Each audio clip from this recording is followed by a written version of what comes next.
Okay, so pagkatapos natin malinis, hahasain natin yung valvula no, magbabalve lapping tayo dito para iwas singaw. Para maiwasan natin yung pagkaroon ng singaw, gagamit tayo ng grinding compound para mahasa natin yung valvula.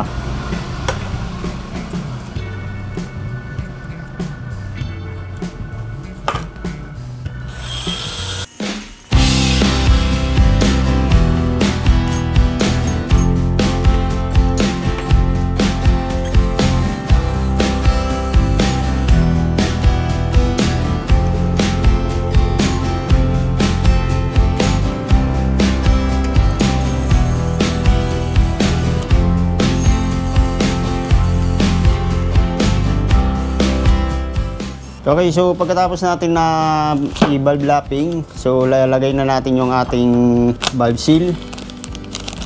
And so yung valve seal natin, wala naman tong kung intake o exhaust, lalagyan natin siya ng langis.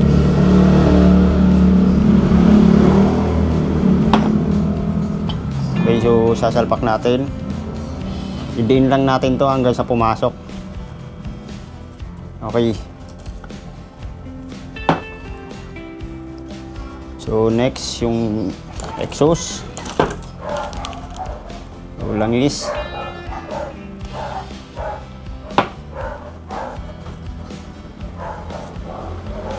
Okay, so pagkatapos ilagay na natin yung ating valvula. So lang natin ng konting langis para dumulas.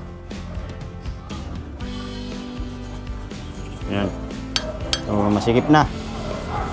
So ganun din yung sa intake. So lalagyan natin ng langis.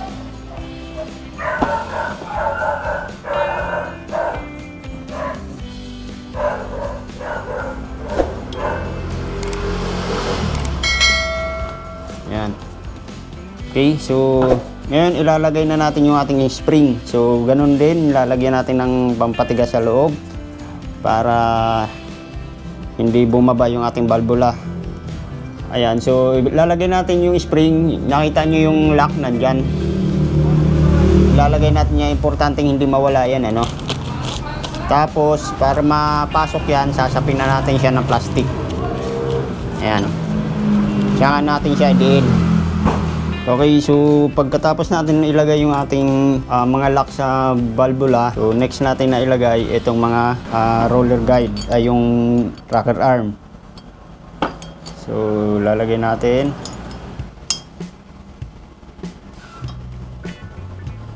And so sa paglalagay nga pala ng pin, may mapapansin kayong dito. Ito yung nakakapasok dun sa loob. Kasi yung sa kabila may thread, ito yung dito sa labas dahil ito yung paglalagyan ng tornilyo kapag uhugutin natin. And so lalagay na natin.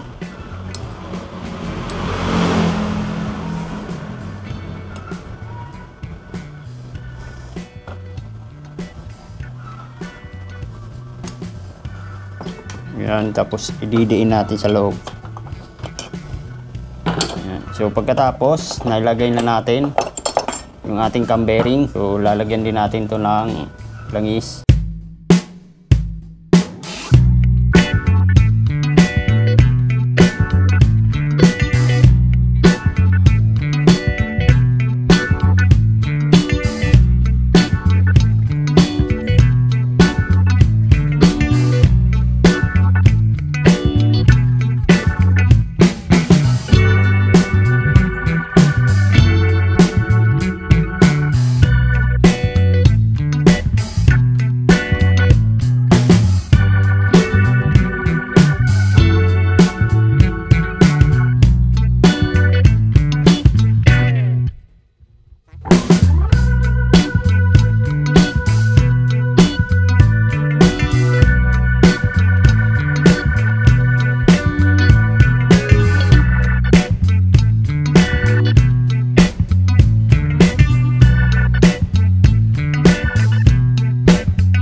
So yun guys, at natapos na rin natin ano. So makinis na. Ayan, so naibalik na natin lahat.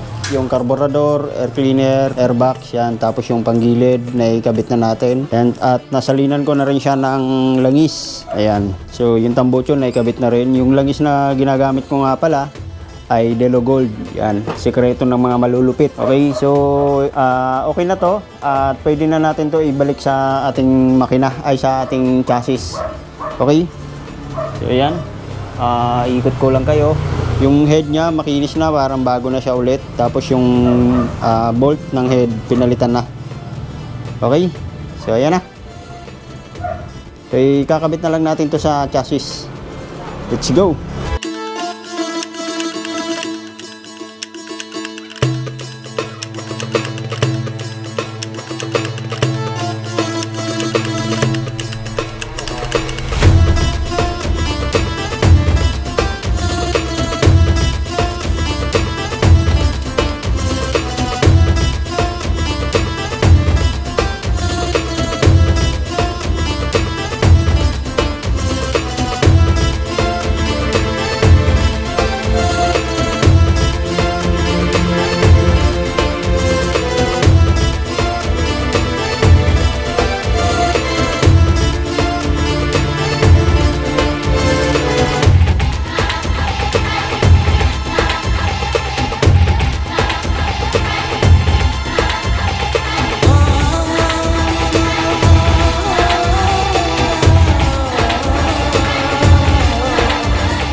So yun guys, at natapos na nga natin gawin yung ating Mio Sporty ano.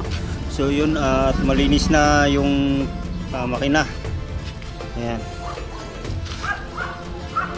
So wala na siyang bakas na langis. Tapos yung lens nya okay na. Ayan. So kita na. Ayan. Maayos na siya tignan, malinis na.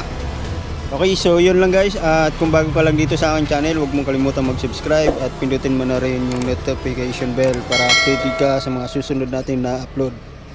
At i-like mo na rin tong video na to. Okay, bye bye!